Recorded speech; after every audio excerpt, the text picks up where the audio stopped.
नमस्कार साथियों, आप सभी का बहुत बहुत स्वागत है हमारे ब्यूटीफुल से चैनल कोर कंसेप्ट हब में। पिछले लेक्चर में हमने आपसे बातें करी थी केमिकल काइनेटिक्स क्या होता है, टाइप्स ऑफ रिएक्शंस, तीन टाइप की रिएक्शंस की बातें करते हैं रेट के बेस पर।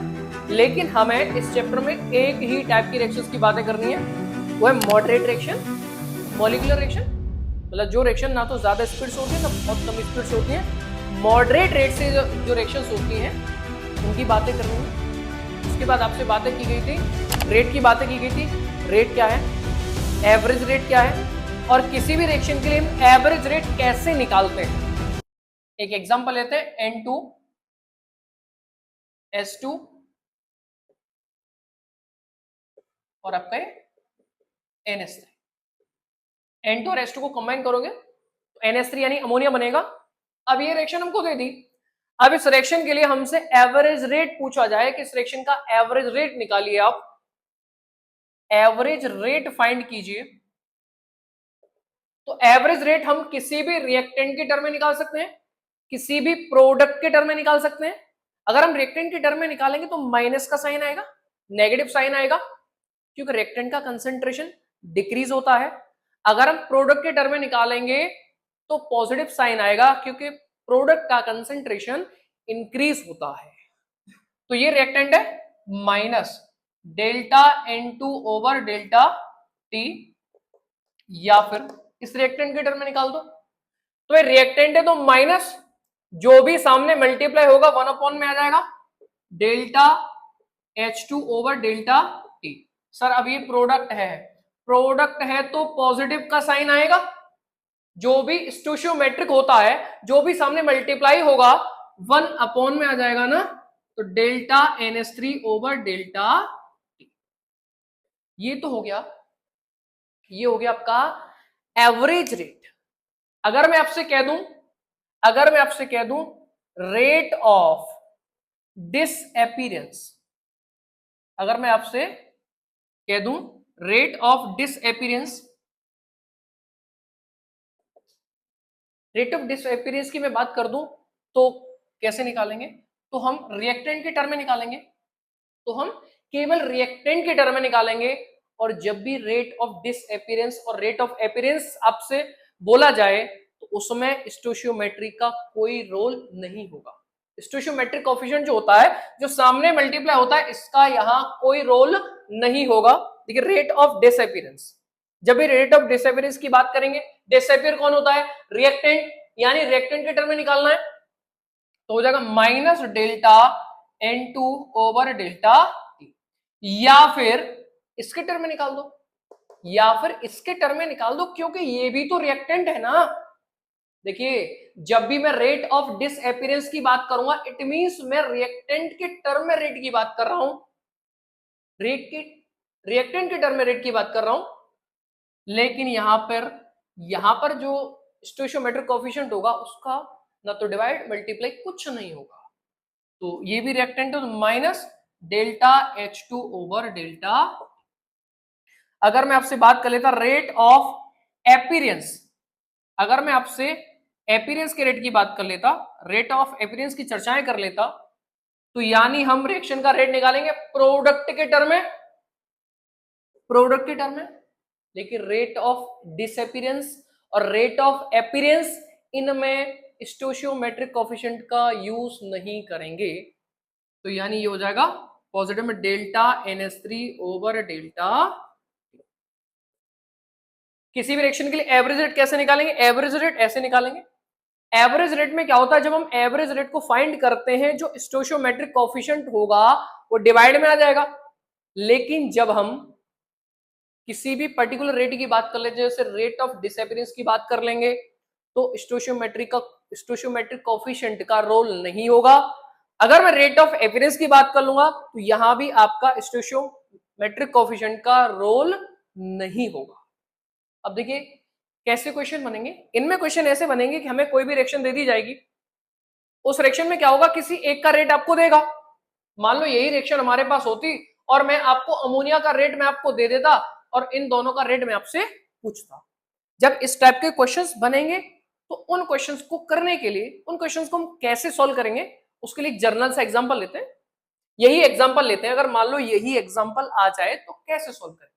यही एग्जांपल हमें दिया जाए N2 जो कि गैसियस स्टेट में रिएक्ट कर रहा है H2 से, ये भी गैसियस स्टेट में है, और आपका अमोनिया बना रहा है वो भी गैसियस स्टेट में है।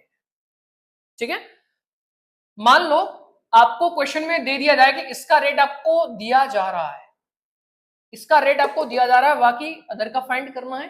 तो ऐसे क्वेश्चंस को सॉल्व करने के लिए करते क्या है, तो ऐसे क्वेश्चन को सॉल्व करने के लिए सिंपल सा ध्यान रखिए, मैं ये मानकर चल रहा हूं कि इसका रेट आपको दे रखा है, तो सबसे पहले क्या करो, सबसे पहले पूरी रिएक्शन का एवरेज रेट लिख दो, average rate of reaction.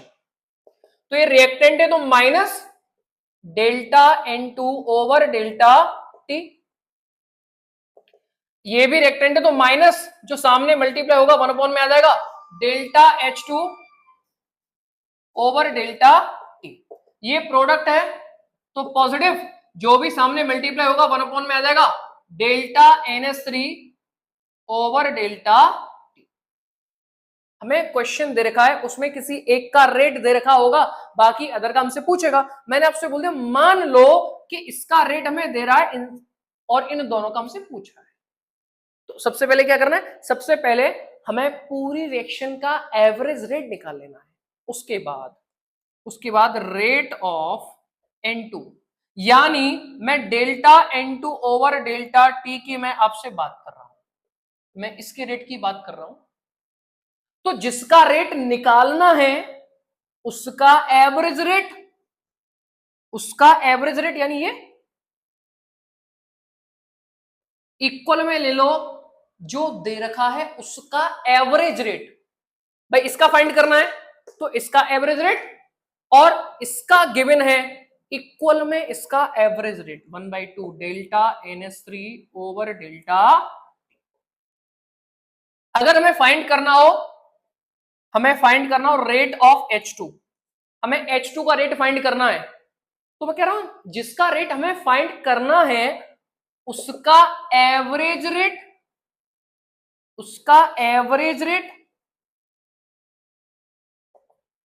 Equal में लेना है जिसका रेट हमें दे रखा है, जिसका रेट, इसका रेट हमको दे रखा है तो इसका एवरेज रेट हम इक्वल में लेकर चलेंगे, इक्वल में 1/2 डेल्टा NH3 ओवर डेल्टा।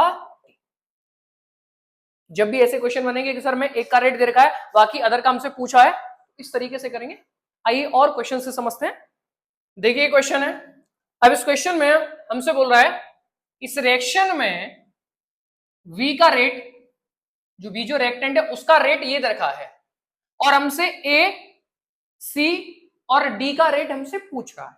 तो ऐसे क्वेश्चंस को करने के लिए सबसे पहले क्या करो, पूरी रिएक्शन का एवरेज रेट निकाल लो। तो उस पूरी रिएक्शन का एवरेज रेट हो जाएगा, एवरेज रेट, रिएक्टेंट है तो माइनस सामने मल्टीप्लाई होगा 1 में आ जाएगा delta A over delta T equal, sir ये भी रिएक्टेंट है तो माइनस सामने मल्टीप्लाई होगा 1 में आ जाएगा delta V over delta T। ये क्या है बेटा, प्रोडक्ट, तो प्लस आएगा, जो सामने मल्टीप्लाई होगा 1 में चला आएगा तो delta C over delta T। ये भी प्रोडक्ट है तो पॉजिटिव, सामने जो मल्टीप्लाई 1 में आ जाएगा 1/4 delta D over delta T। ठीक है सर, हमने पूरी रिएक्शन का एवरेज रेट लिख दिया। अब जिसका रेट हमें फाइंड करना है, रेट ऑफ A, मुझे A का रेट फाइंड करना है, तो A का एवरेज रेट, A का एवरेज रेट ये रहा 1/3 डेल्टा A ओवर डेल्टा। अब तुम कहोगे सर यहां तो माइनस आ रहा है, अब तो माइनस को यूज नहीं कर रहे हो। बड़े इस माइनस को हम यूज जब करेंगे जब आपको कंसेंट्रेशन दे रखा होगा। ऐसा क्वेश्चन मैं आपको कराऊंगा, इस माइनस को यूज हम कब करेंगे, जब आपको कंसेंट्रेशन देगा। रिएक्टेंट का कंसेंट्रेशन दे दिया कि पहले कंसेंट्रेशन इतना था, बाद में कंसेंट्रेशन इतना था। ये क्वेश्चन की चर्चा मैं आपसे बाद में करूंगा, कुछ इसके क्वेश्चंस करा दें उसके बाद हम बात करते हैं इस माइनस वाले रोल की। तो ए का फाइंड करना है तो ए का एवरेज रेट इक्वल में किसका दे रखा है, और वी का दे रखा है, इक्वल में v का एवरेज रेट, v का एवरेज। देखिए हमको इसकी वैल्यू फाइंड करनी है, तो 3 का मल्टीप्लाई ऊपर हो जाएगा, delta a over delta t equal to हो जाएगा 3/2 डेल्टा v ओवर डेल्टा। तो क्वेश्चन में जो रेट दे रखा है ना, the rate of v is, तो यानी ये जो वैल्यू है, ये जो वैल्यू है वो delta v over delta t की वैल्यू है। तो हो जाएगा 3/2 इंटू 2 इंटू 10 टू दावर -4, 2 से 2 कट जाएगा, तो ये हो जाएगा 3 into 10 to the power -4 mole litre inverse second inverse. ये आपका ए का रेट आ गया। अब हमें सी का रेट फाइंड करना है, सी का रेट फाइंड करना है, rate of C, rate of C find करना है। तो देखो जिसका रेट हमें फाइंड करना है उसका एवरेज रेट, सर सी का रेट फाइंड करना है, इसका एवरेज रेट ये रहा 1/3 delta C over delta T, जिसका दे रखा है सर v का दे रखा है, इक्वल में v का एवरेज रेट, तो 3 का ऊपर मल्टीप्लाई, तो 3/2 delta b over delta T. और अभी क्या सेम, इसकी वैल्यू हमें गिवन है, तो 3/2 इंटू 2 इंटू 10 टू दावर -4, 2 से 2 कट जाएगा, ये भी 3 इंटू 10 टू दावर -4।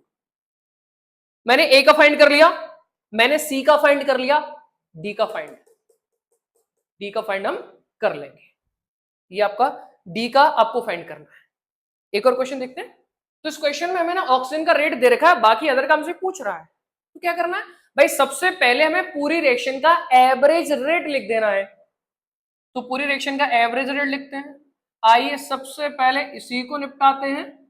सर ये रिएक्टेंट है माइनस, सामने मल्टीप्लाई 1 में आ जाएगा, delta NH3 over delta T, और ये भी तो रिएक्टेंट है ना, तो माइनस सामने मल्टीप्लाई 1 में आ जाएगा, delta O2 over delta T। Sir ये प्रोडक्ट है, और प्रोडक्ट है तो प्लस लगा दो, सामने मल्टीप्लाई 1 में आ जाएगा, delta NO over delta T। ये भी प्रोडक्ट है तो प्लस, सामने मल्टीप्लाई होगा 1 में आ जाएगा, delta H2O over delta T। हमने रिएक्शन का एवरेज रेट लिख दिया। अब मुझे NH3 का रेट पता करना है, मुझे NO का रेट पता करना है, मुझे H2O का रेट पता करना है। तो जिसका रेट मुझे फाइंड करना हो उसका एवरेज रेट ऑफ NH3, तो NH3 का एवरेज रेट क्या है, 1/4 delta NH3 over delta T, equal में और जिसका रेट दे रखा है, ऑक्सीजन का रेट दे रखा है, तो इक्वल में ऑक्सीजन का average rate 1/5 delta O2 over delta T। तो ये 4 ऊपर चला जाएगा, 4/5 इंटू, और इसकी तो वैल्यू दे रखी है ना, तो इसकी वैल्यू क्या है, 5 इंटू 10 टू दावर -3, ये 5 से 5 कट जाएगा, तो 4 into 10 to the power -3 mole litre inverse second inverse. NH3 का आ गया, और NH3 का आ गया। अब देखो NO, ये NO का रेट आप फाइंड करोगे, रेट ऑफ NO ये आप फाइंड करोगे। अब मैं आपको NH3 का बता देता हूं, रेट ऑफ H2O का, रेट ऑफ H2O। भाई मुझे H2O का रेट बताना है, तो इसका एवरेज रेट इक्वल में जिसका दे रखा है उसका एवरेज रेट, जिसका रेट दे रखा है उसका एवरेज रेट, तो 1/5 delta O2 over delta T, तो 6 ऊपर चला जाएगा, 6/5 delta O2 over delta T, तो 6/5 इंटू इसकी वैल्यू दे ही रखी है, कर लो कितना, ठीक है। तो क्या फॉलो करना है, क्या फॉलो करना है ऐसे क्वेश्चंस के लिए? सर हमें जिसका रेट फाइंड करना है उसका एवरेज रेट इक्वल में जिसका दे रखा है उसका एवरेज रेट। देखिए अभी क्वेश्चन था हमारे जहन में कि जब हम एवरेज रेट निकालते हैं और रिएक्टेंट के टर्म में निकालते तो माइनस आता है और प्रोडक्ट के टर्म में निकालते तो प्लस का साइन आता है। तो जो हमने भी रेट वाले जो क्वेश्चंस करे हैं उनमें माइनस का तो यूज किया नहीं है। मैंने आपसे कहा था माइनस का यूज हम जब करेंगे और जब कंसंट्रेशन देगा, किसका कंसंट्रेशन? रिएक्टेंट का। तो उसी पैटर्न पे एक क्वेश्चन है, एक न्यूमेरिकल है हमारे सामने, और ये जो क्वेश्चन है ना ये एनसीईआरटी इन टेक्स्ट का क्वेश्चन है। एनसीईआरटी इन टेक्स्ट का क्वेश्चन। मैं आपको जिस पैटर्न पे क्वेश्चन करा रहा हूं इसके अलावा आपको ज्यादा कुछ प्रैक्टिस करने की आवश्यकता नहीं। बोर्ड में इसी टाइप के मतलब जितने तरीके के क्वेश्चन आपके बन सकते हैं वो सारे क्वेश्चंस मैं आपको करवाऊंगा। अब देखिए एनसीईआरटी इन टेक्स्ट का ये पहला ही क्वेश्चन है। इसमें बोला है द कंसंट्रेशन ऑफ रिएक्टेंट, और एक रिएक्शन हो रही है जिसमें रिएक्टेंट से प्रोडक्ट बन रहा है। तो रिएक्टेंट का जो कंसंट्रेशन है ना वो 0.03 एम से 0.02 एम हो रहा है, और कितने टाइम में? 25 मिनट में, 25 मिनट में। तो रिएक्शन का एवरेज रेट बताना है, मिनट में भी बताना है, मिनट में भी बताना है और सेकंड में भी बताना है। वो एवरेज रेट ऑफ रिएक्शन कैसे निकालते हैं? पहले लेक्चर में मैंने बात की थी आपसे। अगर हम रिएक्टेंट के टर्म में निकालना है तो minus final concentration minus initial concentration, और फाइनल क्या है 0.02 माइनस इनिशियल क्या है 0.03 अपॉन टाइम इंटरवल। इसको सॉल्व करोगे ना, तो इसको सॉल्व करोगे तो माइनस 0.01, तो माइनस माइनस प्लस हो जाएगा ना, तो 0.01 अपॉन 25 सॉल्व करोगे तो 4 इंटू 10 टू दी पावर -4। अब इसकी यूनिट क्या होगी? इसकी यूनिट हो जाएगी मोल लीटर इनवर्स, और टाइम मिनट में है तो मिनट इनवर्स, मिनट इनवर्स। अब वो आपसे कह रहा है मिनट में भी निकालो सेकंड में भी निकालो, तो भाई एवरेज रेट ऑफ रिएक्शन अगर आपको सेकंड में निकालना है तो 0.01 अपॉन 25। बेटा मिनट को सेकंड में कन्वर्ट करना है इंटू 60, तो सॉल्व कर दोगे तो 6.6 into 10 to the power -6 mole litre inverse, और यहां आ जाएगा आपका सेकेंड इनवर्स। देखिए हम आपसे बात कर चुके हैं रेट क्या है, किसी भी रिएक्शन को एवरेज रेट के टर्म में कैसे लिखा जाएगा, उसकी यूनिट क्या होती है, और रिएक्शन को एवरेज रेट के टर्म में कैसे लिखेंगे, और किसी भी रिएक्शन के लिए एक का रेट आपको दे दे बाकी अदर का कैसे फाइंड करना है। इसी में और इसी टर्म में आगे बढ़ते हुए हमने रेट की चर्चाएं दो तरीके से हम रेट की बात करते हैं। एक तो चर्चाएं करते हैं एवरेज रेट और दूसरा चर्चाएं करते हैं इंस्टेंटेनियस रेट। इंस्टेंटेनियस रेट के बारे में एवरेज रेट तो हम जान चुके हैं, अब ये इंस्टेंटेनियस रेट क्या होता है। कोई ज्यादा डिफरेंस नहीं है, कोई ज्यादा बड़ी बला नहीं है कि वो इंस्टेंटेनियस रेट जैसा नाम दिख रहा है बड़ा कुछ ऐसा ही हो, नहीं, इसी से रिलेटेड है, बस थोड़ा सा डिफरेंस है। तो क्या होता है इंस्टेंटेनियस रेट? इंस्टेंटेनियस रेट क्या है? इंस्टेंटेनियस रेट थोड़ा एवरेज रेट क्या था? चेंज ऑफ कंसंट्रेशन या प्रेशर। प्रेशर की बात कब करते हैं? जब रिएक्टेंट हमारा गैसियस स्टेट में होगा ना तब प्रेशर की चर्चाएं करते हैं।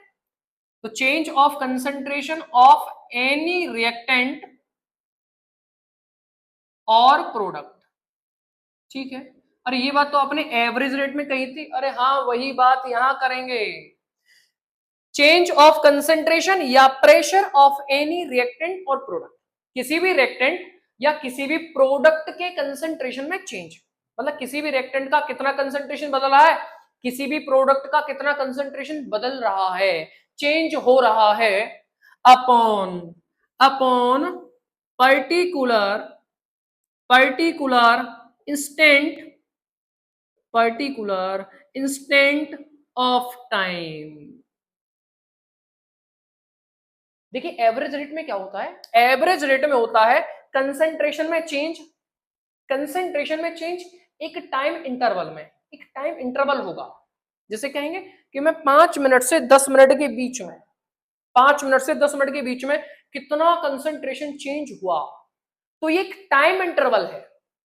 अगर मैं आपसे कहूं एक पर्टिकुलर इंस्टेंट पे, इंस्टेंट को कहते हैं ना क्षण, इस क्षण में ये हो गया वो हो गया, अगर ऐसा ना करता, इस क्षण में ऐसा ना करता, ऐसा ना होता, तो यानी पर्टिकुलर इंस्टेंट पर जितना कंसंट्रेशन चेंज होगा और उसी को कहेंगे इंस्टेंटेनियस रेट, इंस्टेंटेनियस रेट। अब एक एग्जांपल से समझते हैं कि एवरेज रेट और इंस्टेंटेनियस रेट में क्या फर्क है। एग्जांपल मान लीजिए हमारे पास कोई एग्जांपल है 2SO2, ये गैसियस स्टेट में है और रिएक्ट कर रहा है ऑक्सीजन के साथ और 2SO3 बना रहा है।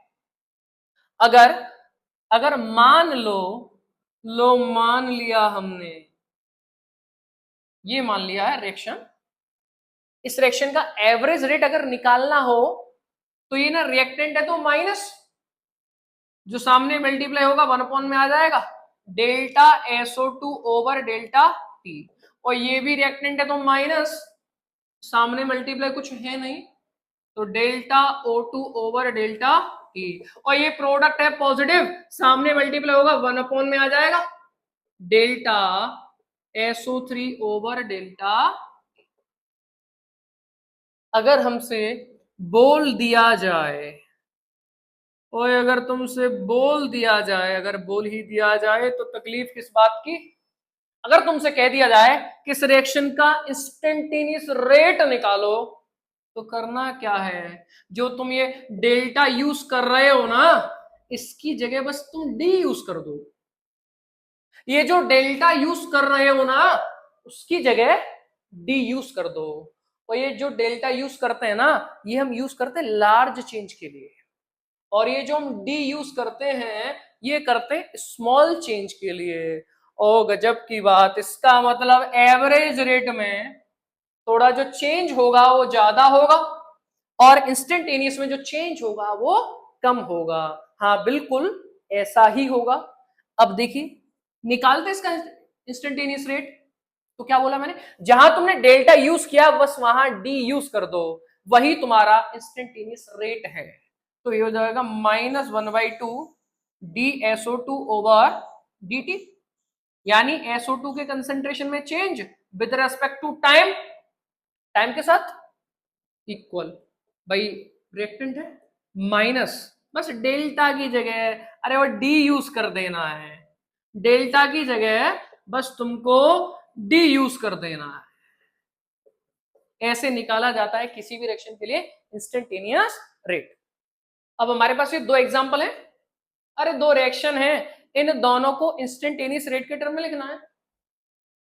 इंस्टेंटेनियस रेट के टर्म में लिखना है तो लिख दोगे, ये आप कर लीजिएगा, ये मैं कर दे रहा हूं, दोनों एक जैसे ही, ये मैं कर दे रहा हूं। तो इंस्टेंटेनियस रेट निकालेंगे, देखिए रिएक्टेंट है तो माइनस डी, सॉरी रिएक्टेंट है, ये रिएक्टेंट है तो माइनस, जो सामने मल्टीप्लाई होगा 1 में चला जाएगा डी NO2। ओ अच्छा, पिछले एग्जांपल में हमने ये ब्रैकेट यूज नहीं किया, ये कंसंट्रेशन का ब्रैकेट होता है, तो D concentration of NO2 over dt equal, sir ये प्रोडक्ट है तो प्लस, ये प्रोडक्ट है तो प्लस, वो सामने मल्टीप्लाई होगा 1 में आ जाएगा DNO ओवर dt, और ये भी तो प्रोडक्ट है प्लस, सामने कुछ मल्टीप्लाई नहीं है ना, तो ये हो जाएगा DO2 ओवर dt। इस तरीके से निकालेंगे किसी भी रिएक्शन के लिए इंस्टेंटेनियस रेट। एवरेज रेट और इंस्टेंटेनियस रेट में क्या फर्क है, एवरेज रेट में हमारे पास एक पर्टिकुलर टाइम इंटरवल होता है, पर्टिकुलर टाइम इंटरवल होता है, और इंस्टेंटेनियस रेट पर हम एक पर्टिकुलर इंस्टेंट की बात करते हैं, एक पर्टिकुलर इंस्टेंट की बात करते हैं, यही फर्क है दोनों में। अब बात करते हैं कि किसी भी रिएक्शन के रेट को अफेक्ट करने वाले चेंज करने वाले फैक्टर कौन से हैं और कैसे वो काम करते हैं, आइए चर्चाएं करते हैं इनकी। अब चर्चाएं करते हैं किसी भी रिएक्शन के रेट को चेंज करने वाले फैक्टर्स, कैसे वो रेट को चेंज करेंगे। तो यहां में कुछ फैक्टर्स की बात करनी है।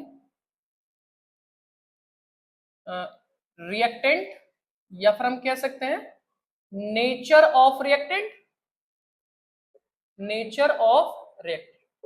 किसी भी रिएक्शन में रिएक्टेंट के नेचर का क्या रोल होगा रिएक्शन के रेट पर। दूसरा हम चर्चाएं करेंगे कंसंट्रेशन की, और अगर मैं कंसंट्रेशन को इंक्रीज कर दूं या डिक्रीज कर दूं तो रेट पर क्या इफेक्ट होगा। तीसरी हम चर्चाएं करेंगे सरफेस एरिया की, आगे पीछे चर्चाएं कर लो कोई दिक्कत नहीं है। फोर्थ हम चर्चाएं करेंगे टेम्परेचर की, टेम्परेचर बढ़ाने पे और घटाने पे क्या इफेक्ट होगा। फिर हम चर्चाएं करेंगे कैटलिस्ट की, और फिर हम चर्चाएं करेंगे exposure of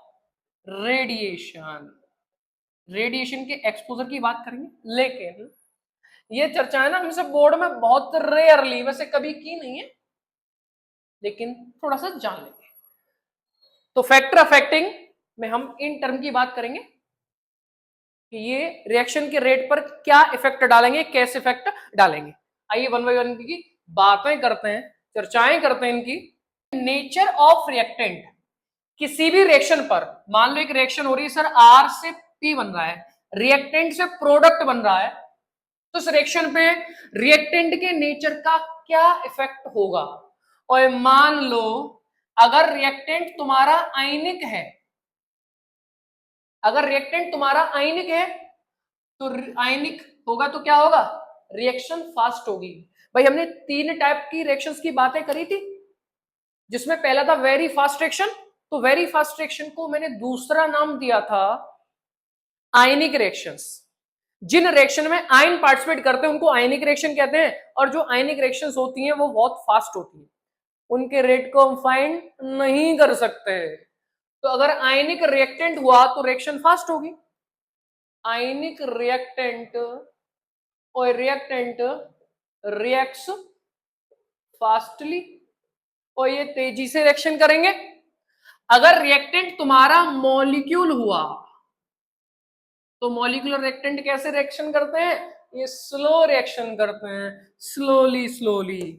molecular reactant reacts slowly. तो ये बात क्लियर है कि नेचर ऑफ रिएक्टेंट का क्या इफेक्ट होगा। अगर रिएक्टेंट हमारा आयनिक हुआ तो रिएक्शन बहुत जल्दी हो जाएगी, अगर रिएक्टेंट हमारा मॉलिक्यूल हुआ तो रिएक्शन हमारी स्लो होगी। सेकंड पॉइंट है कंसंट्रेशन, और कंसंट्रेशन किसका, कंसंट्रेशन ऑफ रिएक्टेंट। तो ये बात ध्यान रखना, ये बात पूरे चैप्टर के लिए ध्यान रखना, बहुत यूज होगी ये वाली बात, कि किसी भी रिएक्शन का जो रेट होता है ना, और किसी भी रिएक्शन का जो रेट होता है वो डायरेक्टली प्रोपोर्शनल होता है कंसंट्रेशन ऑफ रिएक्टेंट। इसका मतलब तो यही हुआ ना, अगर तुम रिएक्टेंट का कंसंट्रेशन बढ़ाओगे तो रिएक्शन का रेट बढ़ जाएगा, रिएक्शन की स्पीड बढ़ जाएगी। कैसे, तो मान लो तुम ना इसको बर्न कर रहे हो, इसको बर्न करने के लिए तुमने ऑक्सीजन लिया, तो मान लो यहां तुमने ऑक्सीजन ले लिया 80% ले लिया, 100% ले लिया, और दोबारा मैं वुड को बर्न कर रहा हूं, वुड को बर्न कर रहा हूं, ऑक्सीजन से ही बर्न कर रहा हूं और उसी से बर्न करोगे, और यहां मैंने ऑक्सीजन को ले लिया भाई 20%। तो बताओ रिएक्शन की स्पीड कहां ज्यादा होगी। इट मींस जहां रिएक्टेंट का कंसंट्रेशन ज्यादा है, यहां रिएक्टेंट का कंसंट्रेशन 100% है और यहां रिएक्टेंट का कंसंट्रेशन आपका 20% है, तो जितना ज्यादा रिएक्टेंट का कंसंट्रेशन होगा, रिएक्शन की स्पीड, रिएक्शन का रेट उतना ज्यादा होगा। एग्जांपल है सरफेस एरिया, और सरफेस एरिया का रेट पर क्या इफेक्ट होगा? और ध्यान रखना, जब भी सरफेस एरिया बढ़ेगा ना, जब भी सरफेस एरिया बढ़ेगा तो रिएक्शन का रेट भी बढ़ेगा। कैसे? ये मान लो, ये मान लो ये क्या है? ये बड़ा कोल का टुकड़ा है, ये कोल का एक टुकड़ा है, और ये मान लो हमने उसको फाइनली डिवाइड कर दिया, और इसको फाइनली डिवाइड कर दिया, इसको तोड़ दिया, हमने तोड़ दिया। अब बेटा इस टुकड़े को बर्न करो, अब इसको बर्न करो, तो कौन सा जल्दी बर्न होगा? और ये जल्दी बर्न होगा ना, और ये जल्दी बर्न होगा ना। हमारे पास रिएक्टेंट सॉलिड स्टेट में है, सॉलिड फॉर्म में, तो उस कंडीशन में मैं अब उसका एक टुकड़ा बर्न कर रहा हूं, और दूसरी कंडीशन में उसको ग्राइंडिंग करके उसका पाउडर बना के बर्न कर रहा हूं, तो कौन सा जल्दी बर्न होगा? तो ये जल्दी बर्न होगा ना। तो यानी इसका सरफेस एरिया ज्यादा है, और टुकड़े का सरफेस एरिया ज्यादा होगा, इसका सरफेस एरिया ज्यादा होगा, इसका सरफेस एरिया ज्यादा होगा, तो ये जल्दी बर्न होगा। इट मींस यहां रिएक्शन का रेट ज्यादा होगा। अगला है टेम्परेचर। टेम्परेचर, ये बात ध्यान रखना कि जब भी तुम टेम्परेचर को राइज करोगे, और जब भी तुम टेम्परेचर को इंक्रीज करोगे ना, तो रिएक्शन का रेट इंक्रीज होगा। और ये बात चाहे तुम एक्सोथर्मिक के लिए कर लो, चाहे तुम एंडोथर्मिक के लिए कर लो। और एक्सो मतलब रिलीज, एक्सो मतलब रिलीज, और थर्मिक मींस हीट। जिन रिएक्शन में हीट रिलीज होती है वो एक्सोथर्मिक होती है। एंडो मतलब एब्जॉर्ब, और थर्मिक मतलब हीट। मतलब जिन रिएक्शन में हीट एब्जॉर्ब होती है ना, तो उनको एंडोथर्मिक कह देते हैं। बिल्कुल। तो चाहे तुम एक्सो की बात कर लो, चाहे एंडो की बात कर लो, अगर तुम टेम्परेचर बढ़ाओगे तो रिएक्शन का रेट बढ़ेगा, रिएक्शन का रेट बढ़ेगा, क्योंकि पार्टिकल्स क्या बढ़ जाता है? और कोलिजन बढ़ जाता है। क्या बढ़ जाता है? कोलिजन बढ़ जाता है। कोलिजन की चर्चा हम आगे करेंगे, इसी चैप्टर में करेंगे कि कोलिजन क्या होता है, आगे बात करेंगे आपसे। तो जब भी तुम टेम्परेचर बढ़ाओगे तो रिएक्शन का रेट बढ़ेगा। लेकिन एक और बात ध्यान रखना, अगर तुम नहीं,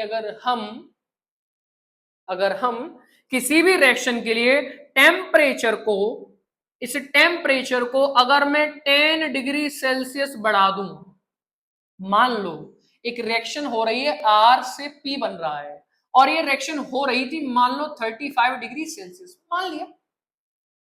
मान लिया 35 डिग्री सेल्सियस पे, तो यहां पर रेट मान लो समथिंग ये है, या मान लो रेट एक्स है। तो जैसे ही तुम रिएक्शन के लिए 10 डिग्री सेल्सियस टेम्परेचर बढ़ाओगे ना, जैसे ही रिएक्शन के लिए तुम 10 डिग्री सेल्सियस टेम्परेचर बढ़ाओगे, उस रिएक्शन का जो रेट होगा वो लगभग 2 गुना हो जाएगा। पहले रेट सर एक्स था, अब जैसे ही मैंने इस टेम्परेचर को 35 से 45 कर दिया, 45 कर दिया, तो ये रेट क्या हो जाएगा? 2x हो जाएगा। तो हम किसी भी रिएक्शन के लिए जब भी हम टेम्परेचर इंक्रीज करेंगे तो पार्टिकल्स का कोलिजन बढ़ेगा, कोलिजन बढ़ेगा तो रिएक्शन का रेट मतलब स्पीड बढ़ जाएगी। अगर हम टेम्परेचर को 10 डिग्री सेल्सियस बढ़ा रहे हैं तो रिएक्शन का जो रेट होगा ना वो 2 गुना हो जाएगा, डबल हो जाएगा।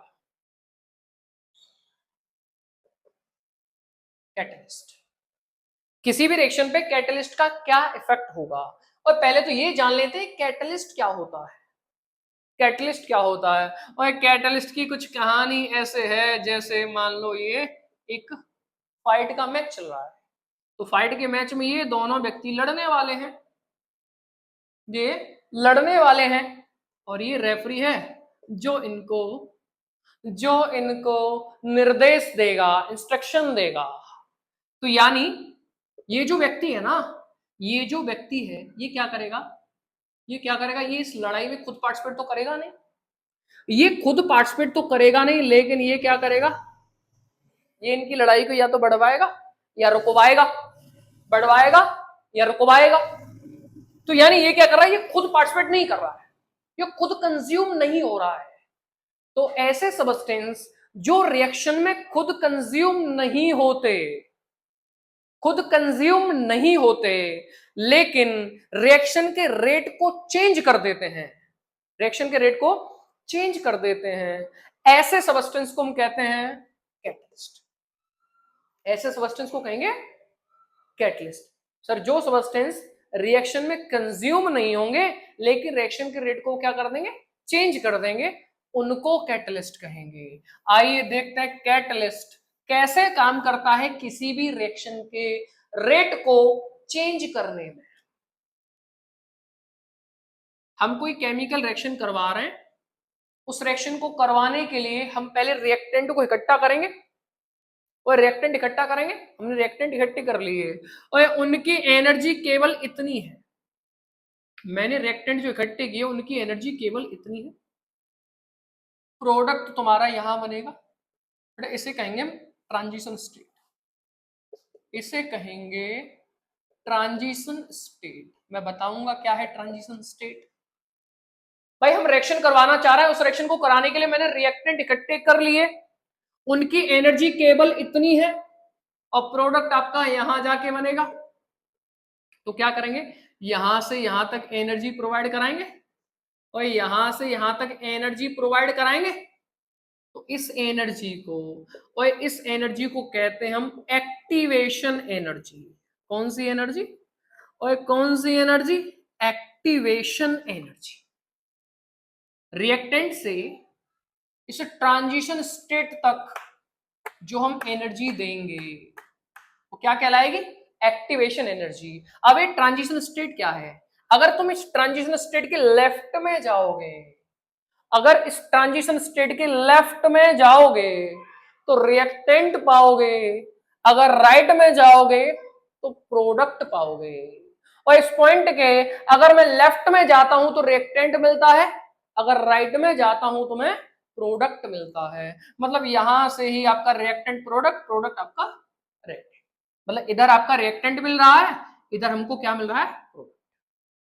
तो रिएक्टेंट की एनर्जी से ट्रांजिशन स्टेट तक जो हम एनर्जी देंगे, जो हम एनर्जी प्रोवाइड कराएंगे, क्या कहलाएगी बेटा, एक्टिवेशन एनर्जी। बात क्लियर है, ठीक है। अगर मैं इस रिएक्शन में कैटलिस्ट यूज कर लेता तो कैटलिस्ट क्या करता, इस एक्टिवेशन एनर्जी को, पहले एक्टिवेशन एनर्जी इतनी है, मान लो मैं यहाँ 10 जूल की बात कर रहा हूं, यहाँ 100 जूल की बात कर रहा हूं, मतलब रिएक्शन करवाने के लिए मैंने जो रिएक्टेंट इकट्ठे किए थे उनकी एनर्जी केवल 10 जूल थी, प्रोडक्ट भैया 100 जूल पे जाके बनेगा, ओए तो 90 जूल एनर्जी देनी पड़ेगी ना, देनी पड़ेगी ना। अगर हम रिएक्शन में कैटलिस्ट यूज कर लेंगे तो कैटलिस्ट क्या करता है, इस एक्टिवेशन एनर्जी के पाथ को कम कर देगा, मतलब जो रिएक्शन यहां पर होने वाली थी और यहां जो प्रोडक्ट बनने वाला था वो कहीं ना कहीं इधर बन जाएगा, इधर बन जाएगा। तो कैटलिस्ट क्या करता है, कैटलिस्ट रिएक्शन के रेट को इंक्रीज करता है। देखिए कुछ कैटलिस्ट डिक्रीज भी करते हैं। कैटलिस्ट दो टाइप के होते हैं, पॉजिटिव कैटलिस्ट, नेगेटिव कैटलिस्ट। जो रिएक्शन के रेट को बढ़ाते हैं उनको पॉजिटिव कैटलिस्ट कहते हैं, जो रिएक्शन के रेट को घटाते हैं उनको नेगेटिव कैटलिस्ट कहते हैं। तो मैं जो आपसे चर्चाएं कर रहा हूं और मैं जो आपसे बात कर रहा हूं वो पॉजिटिव कैटलिस्ट की बात कर रहा हूं। तो पॉजिटिव कैटलिस्ट क्या करेगा, इस एक्टिवेशन एनर्जी को, पहले इतनी एनर्जी चाहिए थी ना जो हमें बाहर से देनी थी, अब केवल इतनी चाहिए। जब एनर्जी कम चाहिए तो रिएक्शन जल्दी होगी, जब रिएक्शन जल्दी होगी इट मींस रिएक्शन का रेट इंक्रीज होगा, रिएक्शन का रेट इंक्रीज होगा। Exposure of radiation, exposure of radiation, कुछ रिएक्शंस ऐसी होती हैं जो सनलाइट की प्रेजेंस में होती हैं, जैसे बड़ी चर्चित रिएक्शन है, बड़ी ही चर्चित रिएक्शन है H2 + Cl2 मिलके बनाएगा HCl, किसकी प्रेजेंस में, सनलाइट की प्रेजेंस में। अगर इसी रिएक्शन को, अगर हाइड्रोजन क्लोरीन की रिएक्शन को अगर मैं सनलाइट की एब्सेंस में कराऊंगा, ये रिएक्शन बहुत स्लो होगी और इनके जो बॉन्ड होंगे ना, रिएक्शन कैसे होगी भाई, हाइड्रोजन हाइड्रोजन का बॉन्ड टूटेगा, सीएल सीएल के बीच का बॉन्ड टूटेगा, तभी तो जाके मिलेंगे, तभी तो ये मिलेंगे। अगर मैं इस रिएक्शन को सनलाइट की एब्सेंस में करवा रहा होता ना तो रिएक्शन बहुत स्लो होती। जैसे हम इस रिएक्शन को सनलाइट प्रोवाइड करा देंगे तो रिएक्शन तेजी से होने लगती है, फोटॉन्स बढ़ जाते हैं। क्लास 11 पे था ना E बराबर एच न्यू, न्यू क्या था, फ्रीक्वेंसी, मतलब फ्रीक्वेंसी बढ़ जाती है मींस एनर्जी बढ़ जाती है। क्लियर। तो रिएक्शन के रेट को चेंज करने वाले जो फैक्टर हैं, एक बारी मैं उनको वन बाई वन दोबारा से एक्सप्लेन कर दे रहा हूं। पहले हमने बातें की हैं नेचर ऑफ रिएक्टेंट की। अगर हमारा रिएक्टेंट आयनिक होगा तो आयनिक रिएक्टेंट बहुत जल्दी रिएक्शन करता है तो रिएक्शन आपकी फास्ट होगी। अगर मॉलिक्यूलर रिएक्टेंट होगा तो रिएक्शन स्लो होगी, रिएक्शन आपकी स्लो होगी। उसके बाद आपसे बातें की गई हैं कंसंट्रेशन की। तो किसी भी रिएक्शन का जो रेट होता है वो डायरेक्टली प्रोपोर्शनल होता है कंसंट्रेशन ऑफ रिएक्टेंट। अगर मैं रिएक्टेंट का कंसंट्रेशन बढ़ाऊंगा, मैं रिएक्टेंट का अमाउंट बढ़ाऊंगा तो रिएक्शन का रेट बढ़ जाएगा। उसके बाद आपसे बातें की गई सरफेस एरिया की। अगर तुम रिएक्टेंट का सरफेस एरिया बढ़ाओगे, अगर रिएक्टेंट का सरफेस एरिया ज्यादा होगा तो रिएक्शन का रेट भी ज्यादा होगा। यहां हमने एग्जांपल लिया कोल वाला, कोल का टुकड़े को बर्न करो, कोल का पाउडर बना के बर्न करो। जो पाउडर है उसका सरफेस एरिया ज्यादा है, वो जल्दी बर्न होगा, वो जल्दी बर्न होगा। उसके बाद आपसे बातें की है टेम्परेचर की। और कोई भी रिएक्शन हो, कोई भी रिएक्शन हो, अगर हम किसी भी रिएक्शन के अगर हम टेम्परेचर बढ़ाते हैं, कोई आग लगाते हैं तो मॉलिक्यूल मॉलिक्यूल एक्टिवेट हो जाते हैं, कॉलिजन बढ़ जाता है, इस वजह से रिएक्शन का रेट भी बढ़ जाएगा। अगर हम किसी भी रिएक्शन के लिए 10 डिग्री सेल्सियस टेम्परेचर बढ़ा देंगे तो उसका रेट लगभग दोगुना हो जाएगा। उसके बाद आपसे बातें की गई हैं कैटलिस्ट की। तो कोई भी कैटलिस्ट क्या करता है, कैटलिस्ट एक्टिवेशन एनर्जी, मान लो एक्टिवेशन एनर्जी यहां से यहां तक थी, तो कैटलिस्ट क्या करेगा, इस पाथ को कम कर देगा। जब ये पाथ कम हो जाएगा तो रिएक्शन का रेट भी बढ़ जाएगा। लास्ट आपसे चर्चा हुई है एक्सपोजर ऑफ रेडिएशन। कुछ रिएक्शंस ऐसी होती है जो सनलाइट के प्रेजेंस में होती है, अगर उन रिएक्शन को एब्सेंस में करवाया जाए वो तो आलस में आ जाएंगी, रिएक्शन स्लो होंगे, रिएक्शन स्लो होंगे। अगर उन्हें सनलाइट दे दी जाए तो रिएक्शन फास्ट हो जाती है, उनके बॉन्ड जल्दी टूट जाते हैं। इस लेक्चर में हम यहीं तक कंटिन्यू करेंगे। Thank you.